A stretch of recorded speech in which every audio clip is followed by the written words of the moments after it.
Hoy hacemos un alto aquí en A Fondo en la serie de Odebrecht, porque creemos que es importante referirnos a un escándalo que está afectando al gobierno del presidente Gustavo Petro cuando cumple su primer año de gobierno. Lamentablemente, en medio de sus logros, que los tiene, pues también ha tenido que enfrentar los efectos de este escándalo, que puede petrificar los cambios en este gobierno que tanto los quiere.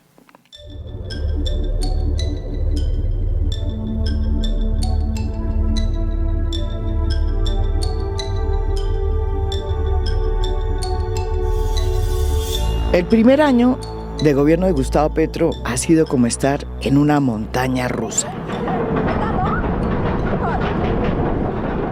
Unas veces se remonta la cuesta y se siente la adrenalina de un gobierno dispuesto a romper los paradigmas, pero otras es imposible no sentir el vacío en el estómago que se produce cuando se va en caída libre.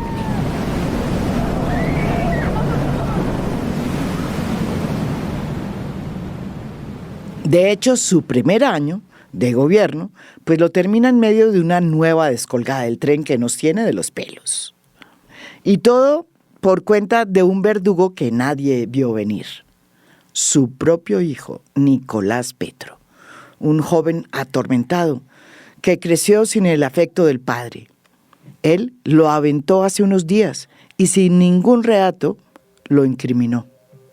Nicolás decidió colaborar con la Fiscalía sobre el entendido que tenían pruebas de que su progenitor, es decir, el presidente Gustavo Petro, sí sabía de que a su campaña entraron dineros que no fueron registrados en sus cuentas, lo que constituye desde hace unos años para acá un delito en Colombia.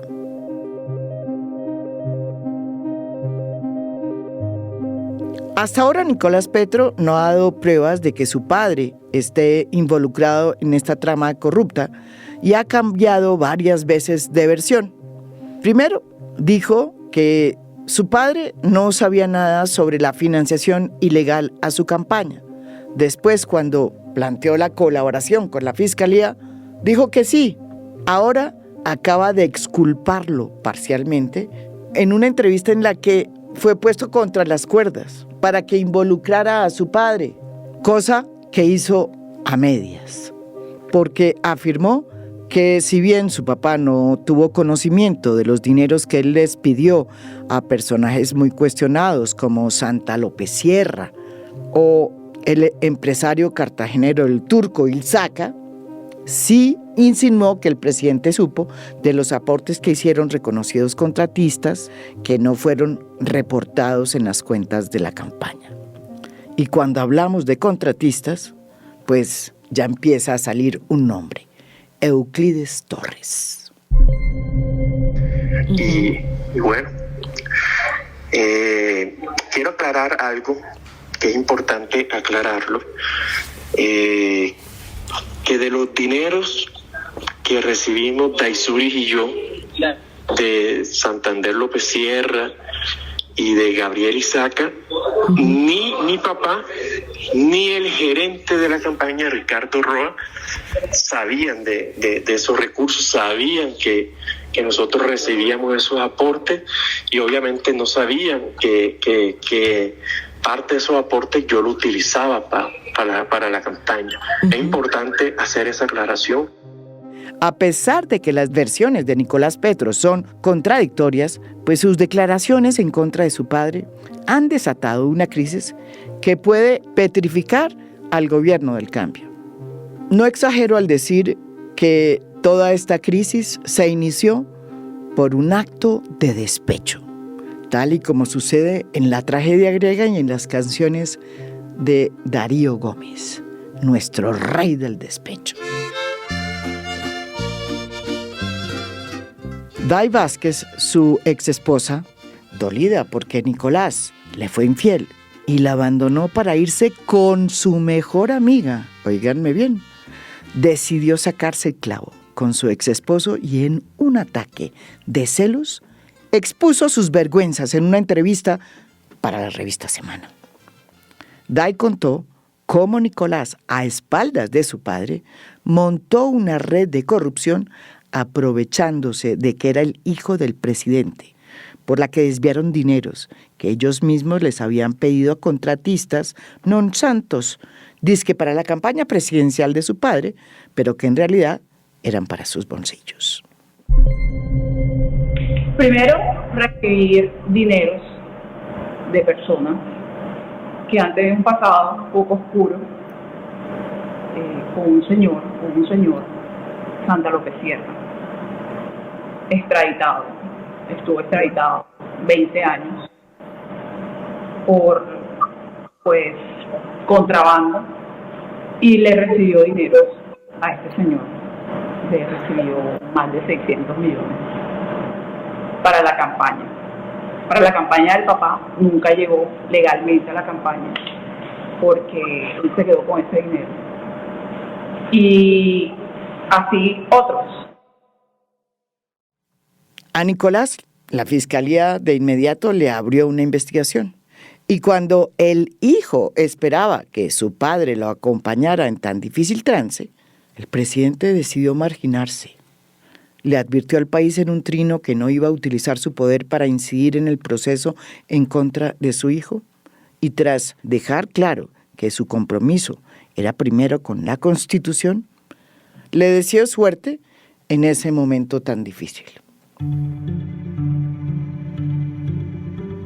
En un país acostumbrado más a ver a los presidentes utilizando su poder para proteger a familiares que han tenido problemas con la ley, pues la reacción de Gustavo Petro cayó como un bálsamo refrescante. Mis hijos, muy importante decirlo en todo el país. Mis hijos lo que han hecho en la vida es trabajar desde que nacieron. No los dejé que aprendieran a caminar bien para ponerlos a trabajar.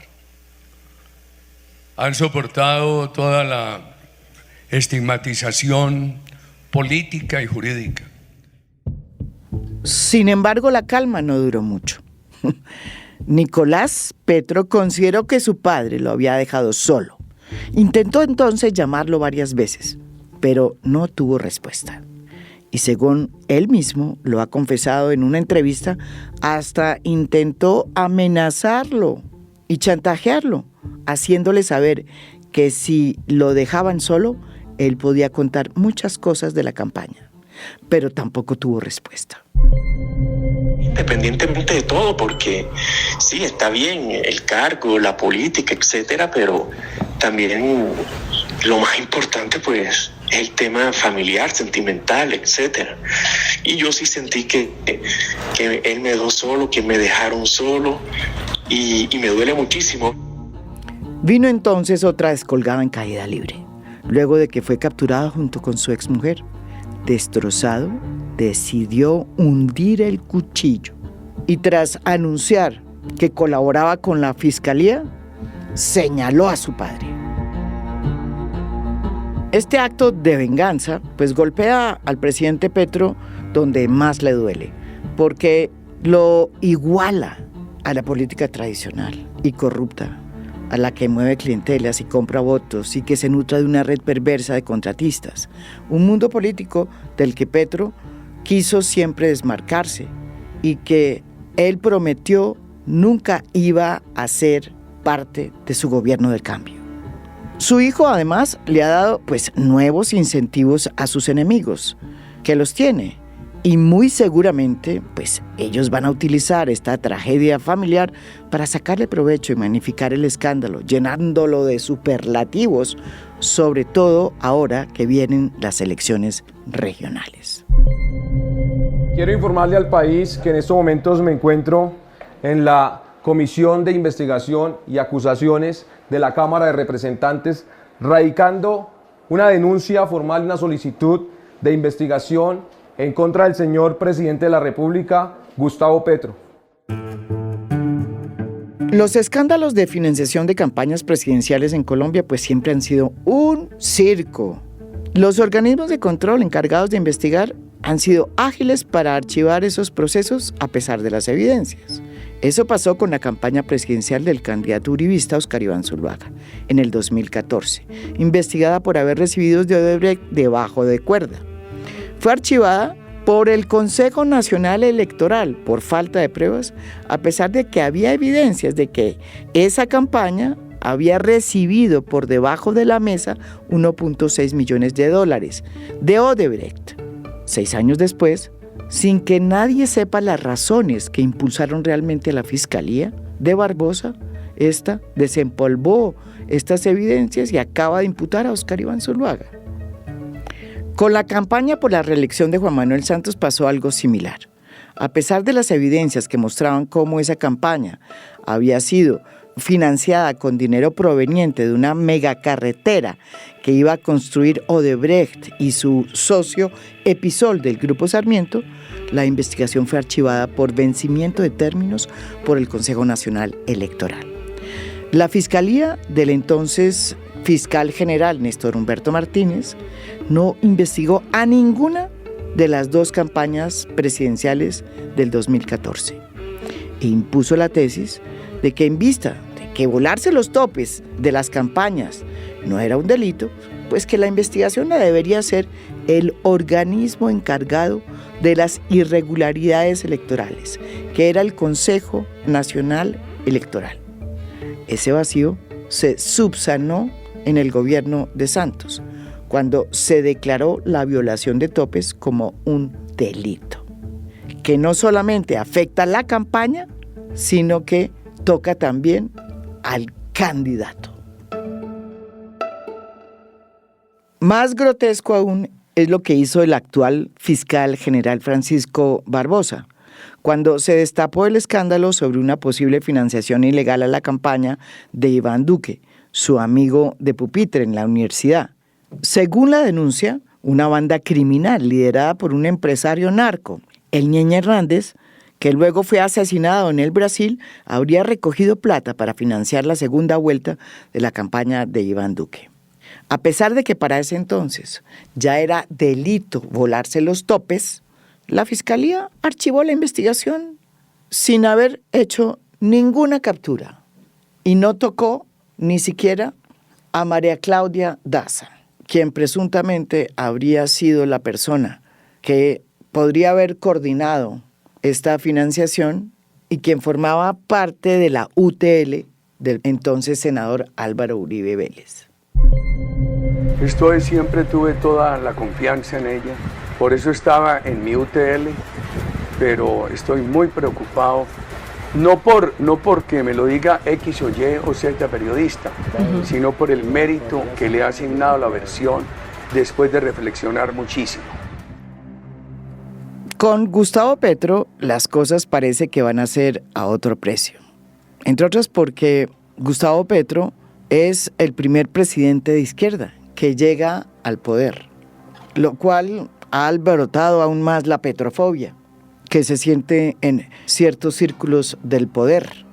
En cuanto a los organismos de control, tan dados a hacerse los de la vista gorda antaño, ahora andan con las antenas bien puestas.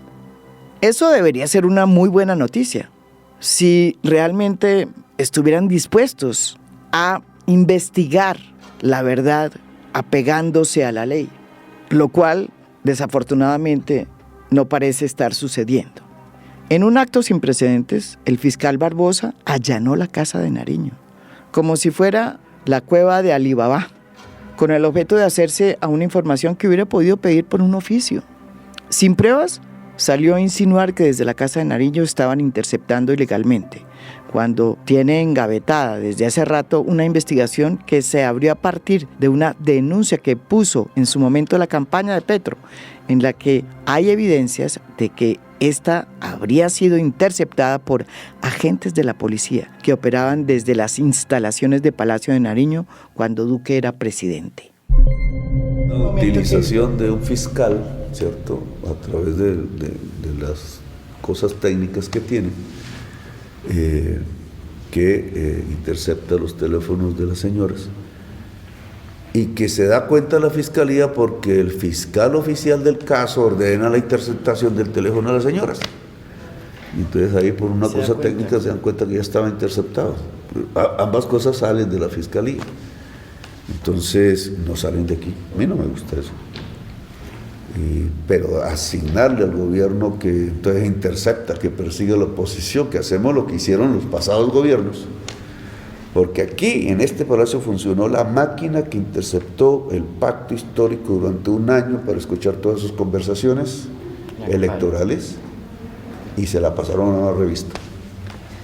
¿Y eso qué? Y funcionaba aquí, en este palacio. Pero entonces nosotros no hacemos eso, no queremos hacer eso, eso no es el cambio. No actuamos con venganza, aquí no interceptamos a nadie, no nos interesa. La fiscalía capturó a Nicolás Petro cuando ni siquiera había sido imputado, pero en otros casos en que los investigados son políticos de la derecha, pues la fiscalía se muestra siempre generosa y condescendiente, como lo vimos con el propio ex candidato presidencial Óscar Iván Zuluaga, que llegó tranquilito a su audiencia de acusación sin que hubiera sido capturado. Durante la audiencia del hijo del presidente, la fiscalía, de manera arbitraria, puso en las redes un organigrama para señalar las conexiones que tenía Nicolás Petro, en el que metió a medio gobierno. Ese organigrama fue presentado posteriormente por varios medios de comunicación como si todos esos nombres pues formaran parte de una red criminal. En ese organigrama también aparecía el entonces ministro del Interior, Alfonso Prada, debido a que, según las declaraciones de Day ante la Fiscalía, el ministro le había dado a Nicolás Petro 10 cupos en un instituto. El propio Nicolás dijo en otra entrevista que eso era falso y que todo tenía que ver con un ardid y que él mismo había inventado que el ministro había ofrecido esos 10 cupos solo para que Day le entregara la hoja de vida de su mejor amiga, que le gustaba a Nicolás Petro y con la que terminó yéndose, Laura Ojeda. Han sido tan arbitrarias las investigaciones de la Fiscalía que se dio el lujo de no poner en ese organigrama el nombre de Alex Char, el delfín del poderoso clan Char, a quien la Fiscalía de Barbosa ha decidido no tocar ni con el pétalo de una rosa, a pesar de que tiene más de 30 investigaciones por corrupción y de que también aparece en los chats de Day Vázquez, la exesposa de Nicolás Petro. Muchos vaticinan que a Petro le va a pasar lo mismo que a Ernesto Samper, el presidente de Talante Progresista, cuya campaña fue señalada de haber sido financiada por el Cartel de Cali en las elecciones de 1994. No pudo sacar adelante su agenda de cambio porque se le fue el tiempo en su defensa. En este caso, las circunstancias son distintas, así haya varias similitudes. Samper, por ejemplo, logró mantenerse en el poder porque siempre contó con el apoyo de los grandes poderes económicos que lo sostuvieron a pesar de que había evidencias de que su campaña pues había recibido dineros del narcotráfico. Samper contó también con el apoyo de los medios de comunicación más tradicionales, en contra de la propia embajada norteamericana y de algunos periodistas que estuvimos en la otra orilla. Petro, en cambio, tiene curiosamente buenas relaciones con los norteamericanos, pero todavía es visto con desconfianza por los grupos económicos, que ahora también son los dueños de los pocos medios de comunicación que quedan en pie. Varios de esos medios se han convertido en los principales voceros de una fiscalía cada vez más selectiva, generosa con sus amigos, pero implacable con todo lo que tenga que ver con el gobierno de Petro. El presidente Petro puede tenerla aún más difícil porque ha abierto al mismo tiempo varios frentes de lucha en momentos en que lo que se necesita es un acuerdo nacional. La gran urgencia que tiene Gustavo Petro es sacar adelante su reforma de cambio. En este primer año se le quedaron engavetadas varias de sus reformas. Y sería una estupidez decir que los culpables de que eso esté pasando pues son los medios y las élites de siempre que se oponen a sus reformas. Hasta ahora el gran responsable de que su agenda de cambio no vaya a ver la luz es su falta de liderazgo a la hora de armar una coalición de gobierno. Sin embargo, es evidente que esta tragedia que deja al descubierto una familia presidencial disfuncional, como muchas que hay en Colombia, que navega entre la venganza, el odio, los sentimientos de culpabilidad, los celos, la traición y el poder, pues es la mejor munición que tienen los enemigos de Petro para golpear su proyecto político. Todo lo que mueva los bajos instintos vale oro en este mundo regido por las redes sociales. Falta ver si el presidente, que es experto en recuperarse rápido de las caídas libres, logra salir de una pieza de esta montaña rusa de emociones en que nos tiene. Esto es A Fondo. Mi nombre es María Jimena Duzán.